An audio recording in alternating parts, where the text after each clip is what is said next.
মাটির একখান ঘর বানাইয়া দুইজনে থাকমু, শীতল পাটি বুকখানায় তোর মাথাটা রাখমু।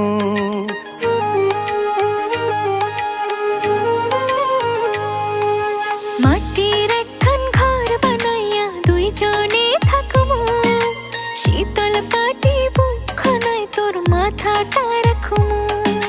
তুই ছাড়া এই চোখের ভাষা কেউ তো বোঝে না,